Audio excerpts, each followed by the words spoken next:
See, parenthood is a very funny thing. You're trying to do something that nobody has ever known how to do it well. Yes? Nobody has ever known what is the best way to parent their children. Even if you have 12 children, you're still learning. You may raise 11 properly, the 12th one can give you works, you know.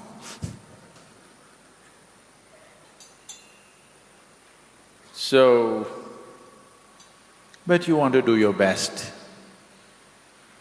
So what is the best thing you can do? One foremost thing I would say is, first thing is to work upon yourself a little bit. Spend sufficient time with yourself. Look at yourself carefully. How you are, how you sit, how you stand, how you speak, what you do, what you don't do. I think you must look at yourself very carefully because the children are picking up everything rapidly and they'll exaggerate everything that you're doing. So, one foremost thing is, at least make yourself in such a way that you would like to be. Somebody may not approve, it doesn't matter. At least you made yourself in such a way that you like the way you are. At least that much you must do. Maybe you cannot raise to somebody else's standards. We don't know what kind of standards they set for you. But at least you must become the way you like it, the way you are. That is a must. But that will only create the necessary ambience. It still doesn't make you necessarily a good parent, but it creates the necessary ambience. But creating the necessary ambience is a large part of parenthood, large part. If you create the right kind of atmosphere of a certain sense of joy and love and care and discipline for yourself and your home atmosphere, generally they grow up. Of course, you want to provide opportunities for them. Each one of us can provide opportunities only to the extent it's available to us, isn't it? Yes?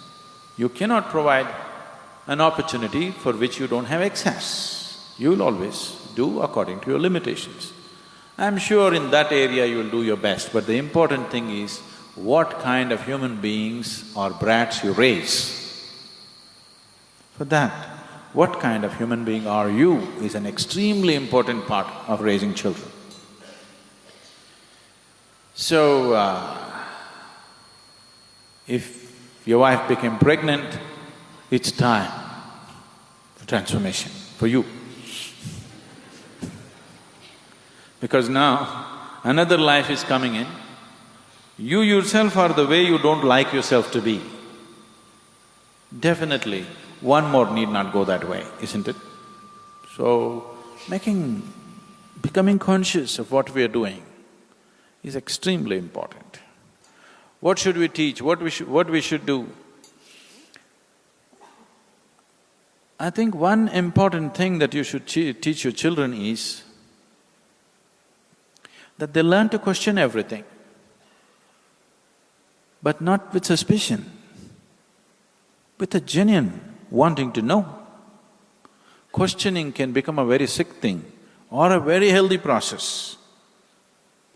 People question because they already suspect everything is evil. This is a sickness. But the basic purpose of a question is an instrument which helps you to dig a little deeper than where you are, isn't it so? Yes? Question is essentially an instrument with which you can dig a little deeper. That's the purpose of a question. If you just bring this into your child's mind, that a child can question anything, including you, the way you are, if you allow that in a healthy way, not in a sick way, questioning things because you think something is wrong with everybody. if you bring this, the child is constantly exercising his intelligence. This will not ensure whether he's going to become a doctor, engineer, this, that, but one thing is clear, his intelligence is active. If you anyway put him through the necessary physical paces to give him a healthy body and an active intelligence, and of course some level of education according to what you can afford, and you bring him up without any sense of identity. Without any sense of identity, if you can bring him up, if you do not entangle his intelligence by being identified to this or that he's willing and open to everything, if you bring him up this way, the best possible that he can make out of his life, he will do. He may not become like somebody else, but he will grow to his maximum potential. Of course, it depends on along the way who he meets, what happens, what situations he gets into, whether he kind of comes into a spiritual space or he goes into a war zone, where he ends up, who knows? Those things you cannot control, isn't it? But if you create an atmosphere of love, meditativeness, openness, when you're not identified with anything, naturally there is no sense of prejudice. If you bring up a child free of prejudice, in a loving, very open atmosphere, generally they do well, but there is no guarantee. Because there are other influences in the society, you don't know into whose hands they'll fall tomorrow morning. Yes?